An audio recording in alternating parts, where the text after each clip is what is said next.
যে অংশটুকু দেখানো হলো এটা মূলত রেসলিং ইতিহাসের সবচেয়ে অপ্রত্যাশিত মুহূর্তের একটি।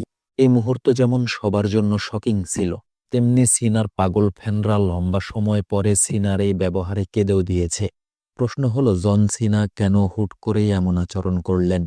তবে সবকিছুর আগে পুরো বিষয়টা আলোচনা করা উচিত। এলিমিনেশন চেম্বার ম্যাচে ৫ নম্বর হিসাবে ম্যাচে যোগ দেন সিনা, যেখানে শুরুতেই তিনি সবাইকে পরাস্ত করেন। শেষে তিনি এবং পাঙ্ক লড়াই চালিয়ে যান, তবে এই দুইজনের মাধ্যমে ম্যাচ হারা সেথ রলিন্স পাঙ্ককে কার্বস্টম দেয়, আর এরপর সিনা তাকে লক করলে ম্যাচটা জিতে যান সিনা।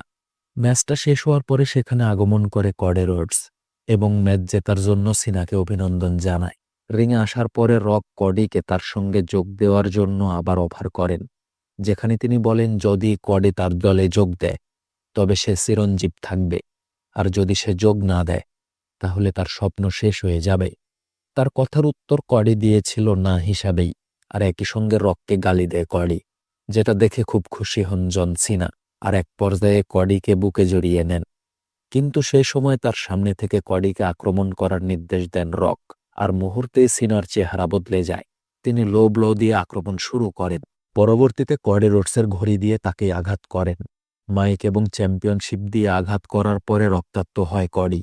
সিনা এবং স্কট মিলে কডিকে মারে। এরপর রক বেল্ট দিয়ে আঘাত করে থাকে। সিনা তার মাথার ওপরে পা রাখেন, আর রক তার বেল্টে তার রক্ত মাখিয়ে নেন। তারা চলে যাওয়ার পরে সেখানে অফিসিয়ালরা এসে কডিকে সাহায্য করে। কথা হলো দীর্ঘ সময় পরে হুট করেই কেন এই চরিত্রে সিনা? এটার জন্য আমাদের ঘটনার শুরু থেকে আলোচনা করতে হবে। রক ফিরে আসার পরে কডি রোডসকে তার প্রোমো এপিসোডে ডেকে নেন, যেখানে তিনি কডি রোডসকে বলেছিলেন তার আয়ত্তে কাজ করার জন্য, আর এই বিষয়ে তার সিদ্ধান্ত সে যেন এলিমিনেশন চেম্বারে জানায়। তবে কডি রোডস সম্পর্কে শিওর ছিলেন না রক, মানে কডি তাকে হ্যাঁ এবং না যে কোনো একটা জবাব দিতে পারে। তাই রক তার আয়ত্তে নতুনভাবে কাউকে খুঁজতে থাকেন।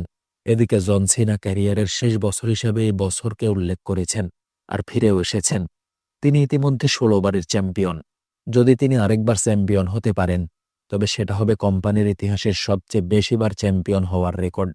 তিনি যেই অবস্থানে আছেন সেই অবস্থানে কোনোভাবেই চ্যাম্পিয়নশিপ গল্প তৈরি করা সম্ভব ছিল না, এবং কোনোভাবেই কডি রোডসের মুখোমুখি দাঁড়ানোর মতো অবস্থা ছিল না। এক কথায় তার মধ্যে যদি ভিন্নতা তৈরি না হয় তবে মূল গল্পে যুক্ত হওয়ার কোনো সম্ভাবনাই ছিল না তার। যদিও তিনি এলিমিনেশন চেম্বারে ম্যাচ জিতেছেন, কিন্তু চ্যাম্পিয়ন হওয়া না হওয়ার বিষয়টাই মূলত বড় হয়ে দাঁড়িয়েছে। তিনি এখন মনে প্রাণে চান তিনি যেন চ্যাম্পিয়ন হন, আর কডি এখন যে অবস্থানে আছে তাতে সোজাভাবে চ্যাম্পিয়ন হওয়া সিনার কাছে প্রায় অসম্ভব। তাই তাকে চ্যাম্পিয়ন হওয়ার জন্য ভিন্ন পথ অবলম্বন করতেই হবে। আর সেই ভিন্ন পথ হলো রকের অফারকে ধরে নেওয়া। মানে বলা হচ্ছে রক যে অফার কডিকে করেছেন সেই অফার তিনি গোপনে সিনাকেও করেছেন, তবে এলিমিনেশন চেম্বার পর্যন্ত অপেক্ষায় ছিলেন কডি রোডসের উত্তরের জন্য। কডি যখন সিদ্ধান্ত নিল সে রকের পুতুল হয়ে কাজ করবে না, তখন সিনা সেই অফার মোতাবেক রকের কথা মেনে নেন, আর চ্যাম্পিয়ন হওয়ার আশায় কডি রোডসকে আক্রমণ করেন, যেটা প্রায় ২২ বছরের বেবি ফেস ক্যারেক্টারের সমাপ্তি ছিল। রেসেলম্যানিয়াতে দুজনের মধ্যে লড়াইটা খুব ভালো হবে এবং ধারণা করা হচ্ছে রক তার প্রভাব খাটিয়ে সিনাকে নতুন চ্যাম্পিয়ন হিসেবে সামনে আনবেন এবং ১৭ বারের মতো চ্যাম্পিয়ন হবেন সিনা। মূলত সিনার নতুন চ্যাম্পিয়ন হিসাবে স্বপ্নে বিভোর হওয়ার কারণেই তিনি কডি রোডসকে আক্রমণ করেছেন।